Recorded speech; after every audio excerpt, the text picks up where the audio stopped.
इतिहास के हर युग में स्त्री को इंसान नहीं उपभोग की वस्तु समझा गया। कभी गुलाम मंडियों में उसकी देह की बोली लगी, कभी युद्धों के बाद वह गनीमत का माल बनी, कभी चुड़ैलों के नाम पर उसकी चेतना जलाई गई, कभी परंपरा के नाम पर उसके शरीर को काट दिया गया। औद्योगिक युग में वह सस्ती मशीन बनी और आज डिजिटल युग में मासूमियत एक गुप्त व्यापार है। जंजीरें बदली हैं, पिंजरे बदले हैं, पर स्त्री को नियंत्रित करने वाली निरंकुश मानसिकता आज भी जीवित है। यह इतिहास नहीं, यह एक जारी अपराध है। एप्स्टीन फाइल्स पूरी तरह नाबालिग लड़कियों के यौन शोषण का आपराधिक मामला है। एप्स्टीन ने अपने वीवीआईपी क्लाइंट्स को नाबालिग लड़कियां उपलब्ध कराई, जो गंभीर अपराध है। यह कोई नई बीमारी नहीं है। आज कानून, संविधान, मौलिक अधिकार और मीडिया मौजूद है, लेकिन इतिहास में ऐसा नहीं था।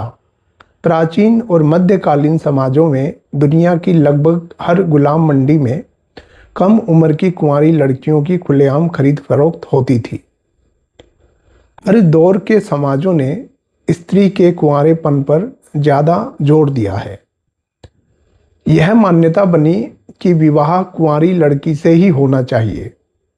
आज कानून और संविधान के दौर में गुलाम मंडियां संभव नहीं है, इसलिए एप्स्टीन जैसे दलालों ने मजबूर नाबालिग लड़कियों का गुप्त रूप से शोषण किया।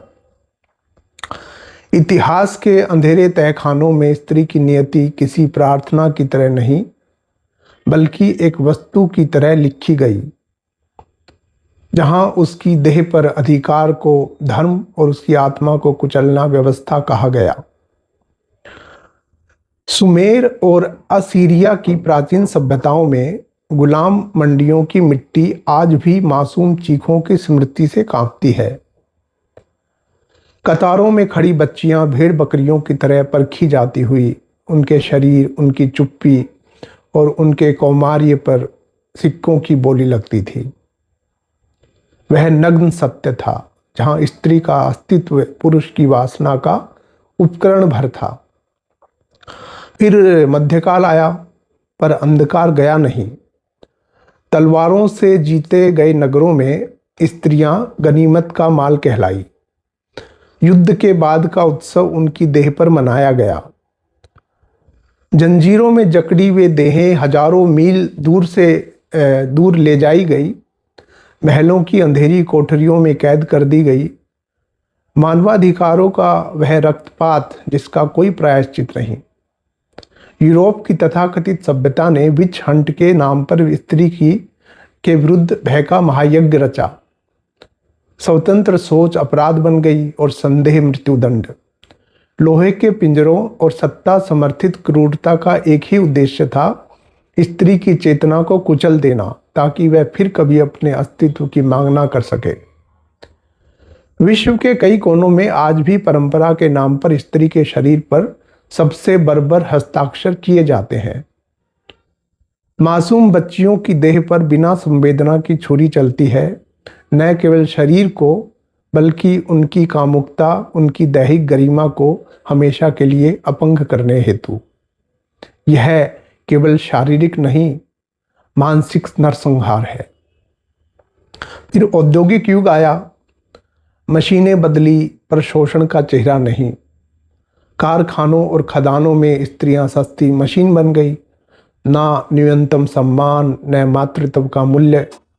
उनका शरीर तब तक उपयोगी था जब तक वह टूट न जाए, फिर गलियों में फेंक दिया गया मरने के लिए।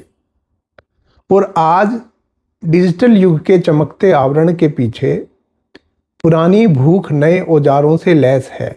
गुप्त द्वीप, बंद कमरे और तकनीक से संचालित सिंडिकेट, जहां मासूमियत का व्यापार कानूनों की आंखों में धूल झोंककर आज भी फल फूल रहा है। सभ्यता के मुखौटों के नीचे ये इंसानी भेड़िया अब भी उतना ही हिंसक है। इन 7 अनुच्छेदों में जो रक्त और आंसू समाये हैं, वे गवाही हैं उस सत्य की कि हर युग ने स्त्री को किसी न किसी पिंजरे में कैद किया। जंजीरें बदली, पर मानसिकता नहीं। यह उन अनगिनत अनाम स्त्रियों की मूक चीख है जो इतिहास के पन्नों में नहीं, उसके हाशियों में हमेशा के लिए दफन कर दी गई।